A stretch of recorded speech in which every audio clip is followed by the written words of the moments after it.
Hi, Jed. I wanted to leave you some feedback on your week one writing assignment. First off, good work on your formatting. It's very clear and professional.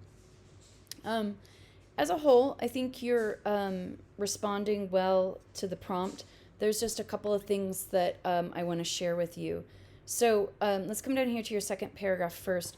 You have some good advice that you're kind of like providing to the reader, but what I'd like you to do is think about a specific example in your own life and where you had a disagreement and write about that, right? So you want to make sure that if the prompt asks you to do something, that you are indeed responding in the way that the prompt wants you to. So I think everything that you're saying in here is fine, but you're being a little bit broad. And I think that you can illustrate the same ideas through a concrete example, like a little mini narrative. And honestly, that's going to be more powerful, more strong than just kind of writing broadly about some ideas.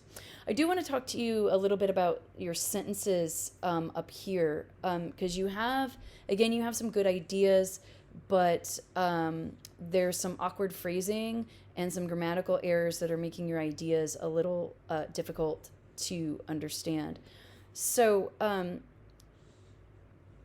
whenever possible, you want to try to make your subjects active rather than passive.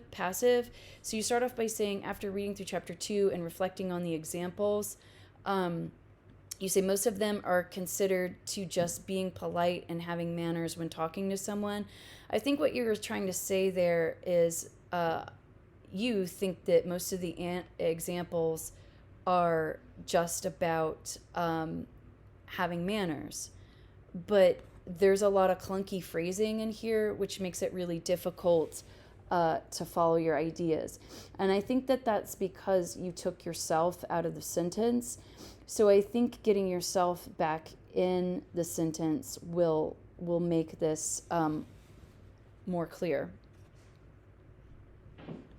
Here's another example. Really, your subject here is being and showing.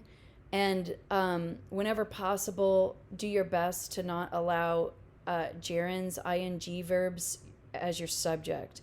This sentence would be much stronger if you said most families have brought their children, have taught their children to understand that being on time and showing respect are good manners. Does that make sense?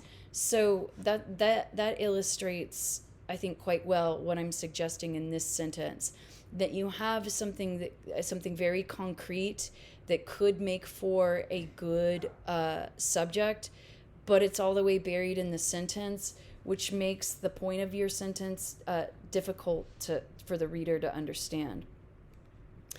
Here's an example of a grammatical error. So whenever you are having a list of, or whenever you have a list of items such as politeness and good manners, you want all of the items on the list to be the same word type, right? So what I'm talking to you about is what is called parallelism, if I can spell it.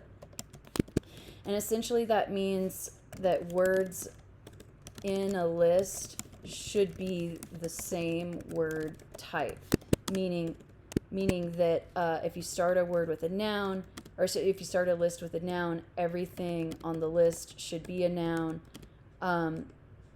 versus something like this: noun, verb, noun, right? This would be considered an error in parallelism, whereas this would be good parallelism.